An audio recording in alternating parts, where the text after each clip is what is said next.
पालघरच्या तारापूर औद्योगिक कार्यक्षेत्रातील विराज प्रोफाइल कंपनीत भीषण स्फोट झालाय। या कंपनीमध्ये झालेल्या भीषण स्फोटाचं कारण मात्र अस्पष्ट आहे। या स्फोटामुळे आजूबाजूचा परिसर हादरल्याची नागरिकांनी माहिती दिली आहे। विराज प्रोफाइल कंपनीच्या SMS1 या प्लांटमध्ये हा स्फोट झाल्याचं समजतंय।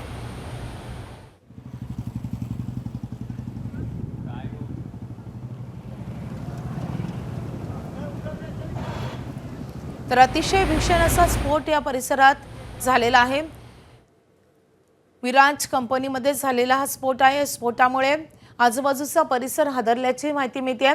कित्येक लांबच्या अंतरापर्यंतचा परिसर हादरल्याची माहिती मिळते। आणि आणखी एक महत्त्वाची अपडेट म्हणजे या स्फोटामध्ये काही लोक आतमध्ये अडकल्याची माहिती मिळते। या लोकांना बाहेर काढण्याचे सध्या प्रयत्न सुरू आहेत। विराज स्टील प्रोफाइल असं ब्लास्ट झालेल्या कंपनीचं नाव आहे। स्क्रॅप वितळून स्टील बनवणारी ही कंपनी होती। 3 वेगवेगळे ब्लास्ट झाल्याची माहिती मिळते। 3 कर्मचारी जखमी झाल्याचे समजतंय। या कर्मचाऱ्यांना जखमींना रुग्णालयात दाखल करण्यात आले। आणखीही काही लोक आतमध्ये अडकल्याची भीती व्यक्त होते। तर पालघरचे पोलीस अधीक्षक यतीश देशमुख यांनी एबीपी मासाला ही माहिती दिली आहे। विराज स्टील प्रोफाइल असं ब्लास्ट झालेल्या कंपनीचं नाव आहे। या कंपनीमध्ये एकापाठोपाठ एक असे 3 ब्लास्ट झालेले आहेत। स्क्रॅप वितळून स्टील बनवणारी ही कंपनी आहे आणि या कंपनीमध्ये झालेल्या भीषण स्फोटाचा हादरे हे आजूबाजूच्या मोठ्या परिसरामध्ये बसल्याचं समजतंय।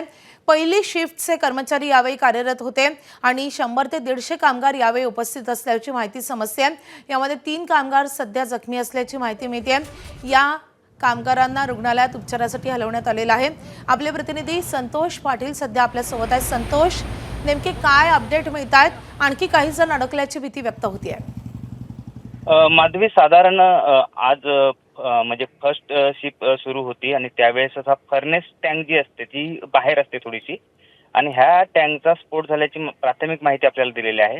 हा स्फोट इतका भीषण होता की आजूबाजूची जी घरं आहेत किंवा आजूबाजूचा परिसर आहे तो सुद्धा हादरला होता। अक्षरशः आपण एक वॉचमॅनची केबिनचा व्हिडिओ टाकलेला आहे, त्याच्या काचा सुद्धा फुटलेल्या आहेत आणि वरचे पत्रे वगैरे सगळे उडून गेलेले आहेत ह्या कंपनीचे। इतका भीषण स्फोट होता। आतापर्यंत पोलिसांनी दिलेल्या माहितीनुसार एकच जखमी असल्याचं सांगितलं जातं। मात्र अजूनही जखमी असण्याची शक्यता आहे, कारण पोलीस आत्ता तिथे पोहोचलेले आहेत आणि ते सर्व आतमध्ये पाहणी करत आहेत। नेमका हा स्फोट कशामुळे झाला, का झाला, नेमका ह्याला दोषी कोण आहे आणि किती कामगार होते आणि किती जखमी आहेत ही आता माहिती थोड्याच वेळात आपल्याला पुन्हा मिळणार आहे। मात्र हा भीषण स्फोट होता, त्यामुळे आजूबाजूचा परिसर सुद्धा हादरून गेला होता।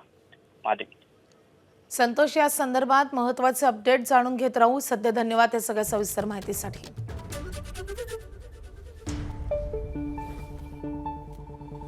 तर या स्फोटात आतापर्यंत 3 जण जखमी असल्याची माहिती मिळते। या स्फोटाची भीषण दृश्य आपल्या समोर आलेली आहेत। या परिसरात काळ्या धुराचे लोट पसरलेले आहेत। तारापूरमधल्या औद्योगिक क्षेत्रामधला हा भीषण स्फोट आहे। विराज प्रोफाइल नावाची कंपनी आहे आणि या कंपनीमध्ये एकापाठोपाठ एक असे 3 ब्लास्ट झाल्याची माहिती मिळते आणि यामुळे आजूबाजूचा परिसरही हादरून गेलेला आहे। आपण पाहतोय अशा रीतीनं काचा फुटलेल्या आहेत, पत्रे उडून गेलेले आहेत। या परिसराची वाताहत झाली आहे, त्यामुळे या स्फोटाची भीषणता आपल्याला या दृश्यांमधून दिसून येते।